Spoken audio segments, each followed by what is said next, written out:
Welcome to 843 TV, where communities come to speak. I'm your host, Carrie Dillon, and we have a fantastic show for you today. We are in Beaufort at Holy Trinity Classical Christian School, and there is so much amazing stuff that's happening here.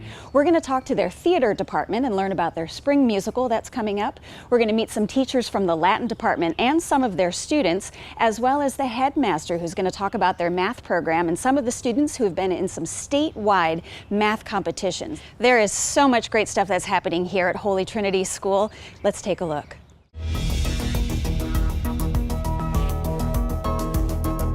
WHHI-TV TV, where Bluffton comes to speak. Where Spring Island comes to speak.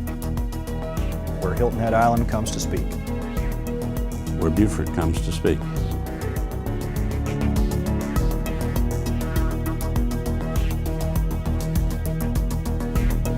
WHHI-TV TV, where communities come to speak. Welcome to 843 TV, where communities come to speak. I'm here at the Holy Trinity School. We're joined by Elizabeth Booman, who is the second grade teacher and theater teacher as well, Millie Scarpa, and Will Suber. Welcome. Thank you for having us. Now, these two might not be saying much now, but you put them on a stage and it's a different story altogether, right? True. Yeah. So tell us a little bit about the theater program here and why it's special. Well, thus far, all our productions have been original productions, so I either write the script from an original story or I adapt a story from some great work of literature. And that really allows me to really be specific and really focus in on a moral that I think reflects our school's morals and our school's vision. So the school's been around for 6 years now, and how many? And you had winter and spring productions. How many have you done in total? In total, this will be our 10th musical. Wow. Yeah. So you've cranked out 10 plays. Yes, ma'am. In 6 years. Yes. Now, is that your background? Is writing and playwriting your background, or more teaching, or? Yeah, I from the time I was Millie's age, I was in theater my whole life, and then I went to school more for writing.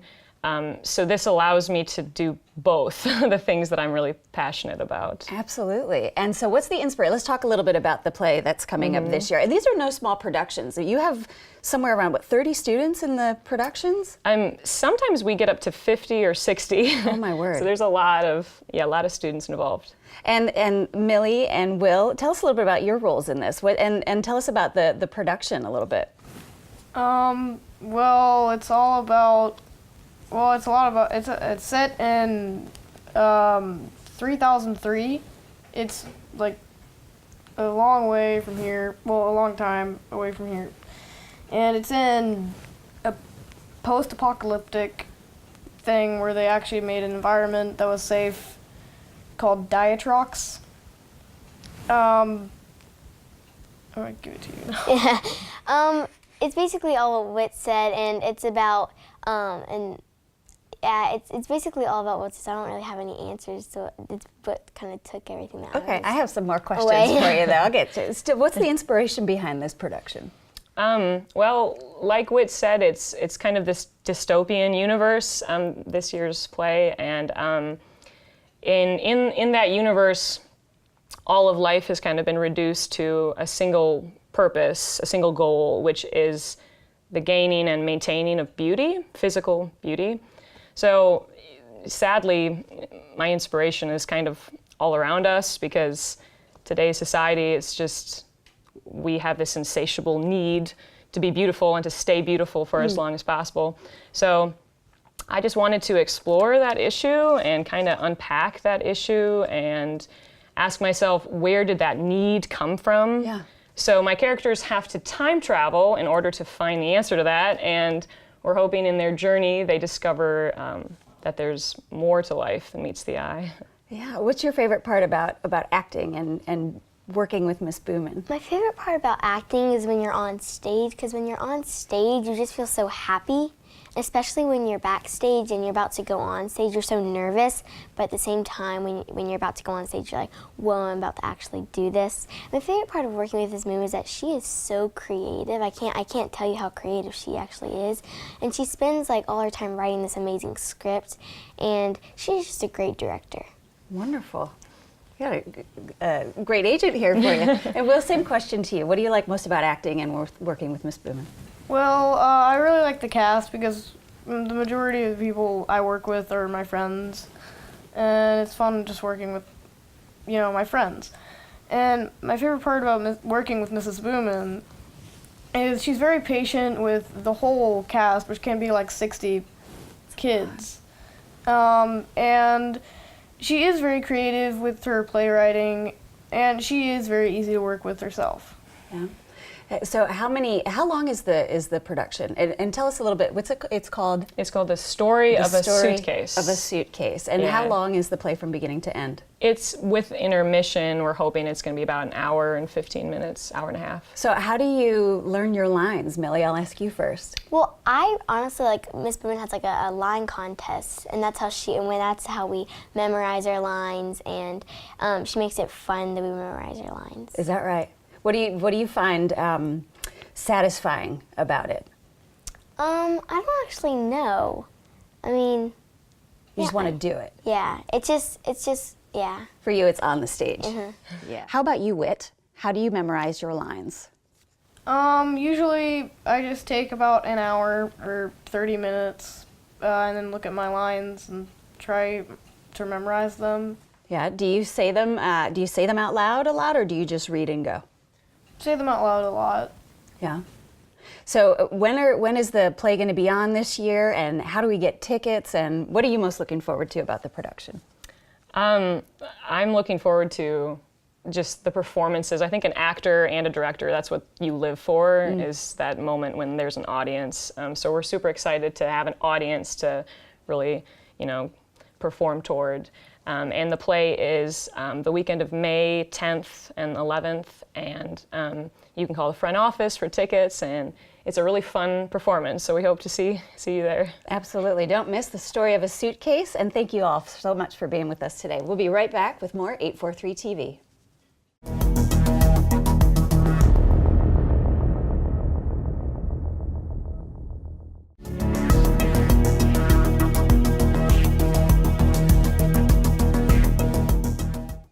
Welcome back to 843 TV, where communities come to speak. We're at Holy Trinity School. We're joined by Justin Klazinga, a teacher here, John Hermisman, who's also a teacher, and Sarah Lawrence, who's a student here.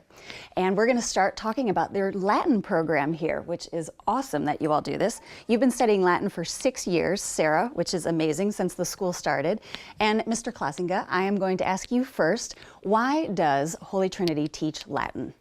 Well, a very common answer to that question is, it's practical. It'll get you through middle school. You'll learn a lot of terms. Some people say it'll make other languages way easier in the future if you take other Romantic languages like French or Spanish and such things. But actually, I always just give the answer that all of life isn't about how you can make money in the rest of your life. It's not about your career entirely. That there are other parts of your life that oftentimes school neglects to really inform and to build up. And so what I enjoy about the Latin program is that it unlocks something that students wouldn't normally have, which is something to do in their leisure time. The goal of our Latin program is to get people reading Latin like they read English, so you can read the classics in their original languages, something that perhaps for most of these students isn't going to change their careers, isn't going to really get them, they're not going to put it on a resume perhaps, but it'll be something that will change their lives in their leisure and the time that they spend on their own. How are they able to apply that? Is there a club or something? Yeah, How are you seeing it in action? Personally, we're kind of nerds, we Latin teachers, so many of my friends and I will send emails to each other in Latin just for the fun of it, really. And if you're going to enjoy literature, the best way to enjoy literature is to enjoy it in the original language. And so much of our heritage in Western civilization is Latin literature. Wonderful. That it's unlocked to you if you've had the experience that you have at Holy Trinity. Yeah, and keeping it alive. Yeah. That's yeah. wonderful. And Mr. Hermesman, I'm going to ask you, what's the scope and sequence of the way Latin is taught here? Yeah, so here at Holy Trinity, students begin learning Latin all the way beginning in second grade. So in second grade, third grade, fourth grade, they're learning vocabulary, they're learning noun declensions and verb conjugations just by memory through chants, which they, if you go into a class, they will just get up and chant away, and they have a great time with this really interesting knowledge that they have. So it's a lot of just memorizing some of the core pieces of grammar. As they move into the 5th, 6th grade, 7th grade, they're beginning to gain a deeper understanding of the workings of the language and begin to apply it in translation, where we're reading from our grammar textbook various sentences to translate having to do with ancient stories of the ancient Romans, things like that. As they move into 8th grade, 9th grade, 10th grade, the high school years, in Mr. Klausinger's class, for example, they're reading the real original classics in classic language. In the actual language that they were written in. So the goal is to begin with just vocab memorization and end with reading Virgil's Aeneid in the original language. Wow. Yeah. And so Sarah, as a student, you've been studying Latin for 6 years. Yes, ma'am. And so what grade are you in now? 10th grade. And how has that impacted you? Well, first, when you found out, kids find out I'm going to be taking PE or I'm taking Spanish. When you found out you were going to be taking Latin, how did that land on you? It was a very foreign concept at first. What is Latin? I've not really heard that much about it. I'd never taken a language before. But as we started to dive into it, it was just fun and new and fresh, which is weird considering it's such an old language. Right. But it was so different, and as we were learning about the Romans, it brought us in contact with them a bit more. It was like a window into a different culture. And how has that changed your life? It's been really fun just having something constant throughout this classical experience, because the one thing that we've been learning, it's like math. We've been learning it and you build on it each year, and it's something you come back to.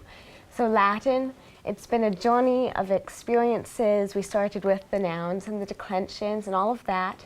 Then we've been slowly building on it. We started reading Latin plays last year in Mr. Klausinger's class. And then this year we started reading the Aeneid, which it seemed so crazy to me that we were finally reading this. And now we're doing it and it's fun. And we did a week where we spoke in Latin, which Do you have a favorite phrase? Not that I can think of. In unva puniabimus igitor, therefore we'll fight in the shade. It's a quote from Leonidas, I believe. I love it. I love it. And so what are you all hoping that your students at the end of the day are going to take from this, Mr. Klausinger? Well, I'm just floored by what she's taken from this, so that's what I'm hoping for. But maybe she can give that speech to some of our classes. But I really hope that they come away from this with the ability to read Latin and maybe the seed planted in the back of their minds that this is something that they can take enjoyment in. Right now, as with a lot of the parts of the curriculum, they're forced to do it. They're not necessarily taking all the enjoyment that maybe Sarah is from it, but what I hope is that maybe the seed will grow into something that 10 years down the line, they'll remember that they've taken Latin and have a desire to read some of the classics in their languages and really use their leisure time that way. Sure. And sort fall of back on that. What a trainer would say, you'll hate me now, but thank Right, me later. yeah. Right? What's your favorite part of teaching Latin, Mr. Hermesman? I think a lot of it was, again, kind of encapsulated in Sarah's answer. Seeing the enjoyment that the students have in confronting something that's really challenging, but then really getting it. And seeing the way that over the years, like she said, comparing it to math, your ability to do it grows, and the mental discipline it requires really develops, and ultimately they become quite competent communicators in Latin, and that carries over into English. And I love to see that in my students' progress. Wonderful. Well, congratulations, and I'm so looking forward to keeping up with what you're doing in your classrooms. We'll be right back with more 843 TV.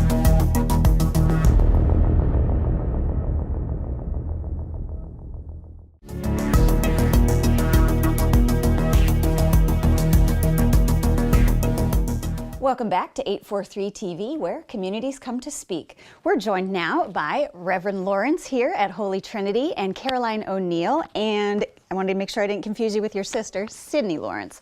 So glad to have you all here. And we're going to talk a little bit about your math program. We have a couple of math superstars here. Tell us about math at Holy Trinity. Well, thank you. I would say that math is certainly a core component to a robust, good education. That's always been the case, and it certainly is the case here at Holy Trinity. We do math a little bit differently, or at least our approach to math is different than much of current education. I think in a lot of the current educational milieu, the idea is to try to get students in algebra as soon as possible. So you'll find curricula that have algebraic concepts as young as kindergarten, first, second grade. And I believe the classical response to that is algebra is absolutely crucial, but the human brain doesn't develop and isn't ready for those sort of abstract concepts until 6th, 7th, 8th grade. Historically and classically, mathematics in the younger grades has focused around arithmetic and learning number sense, and also learning your basic facts and operations. I think if you would speak to many algebra, Algebra 2, pre-algebra teachers in schools around this area and throughout the country, I would say one of their big frustrations is likely that their students coming in do not have much number sense, nor do they have their arithmetic skills down. For example, probably when I was in school, certainly, one thing that we had to do is make sure that we knew our multiplication tables through and through, and knew how to add, subtract, multiply, and divide really, really well.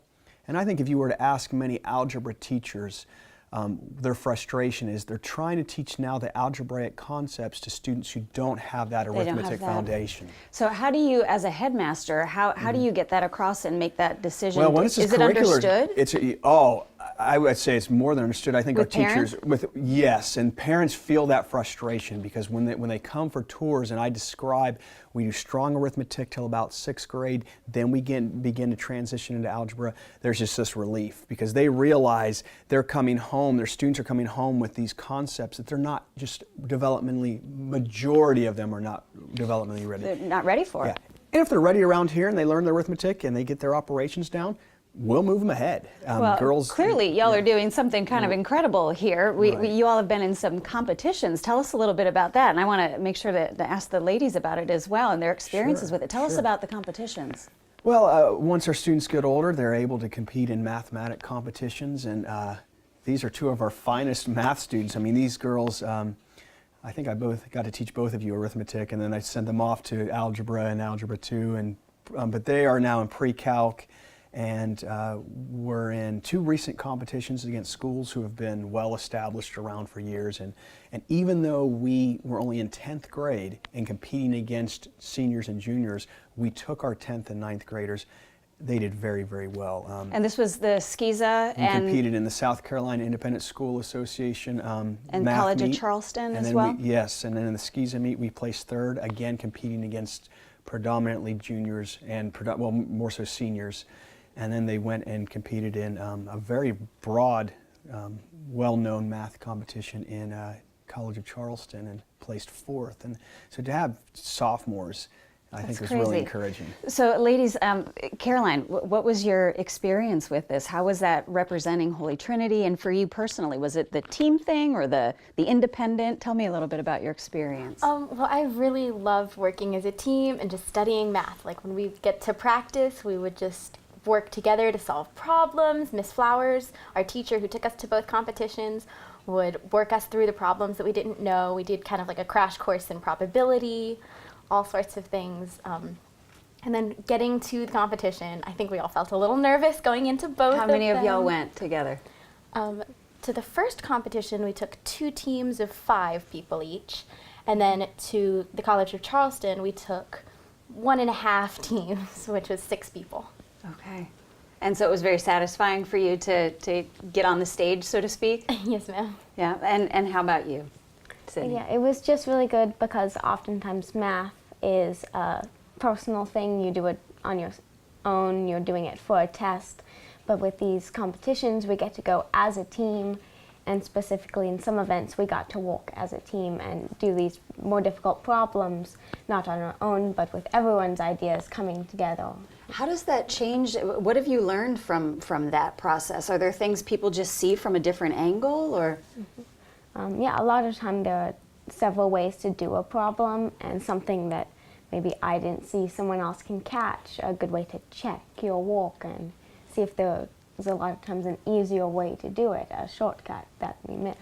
Wonderful. And so you placed, right? I did. And tell me about that.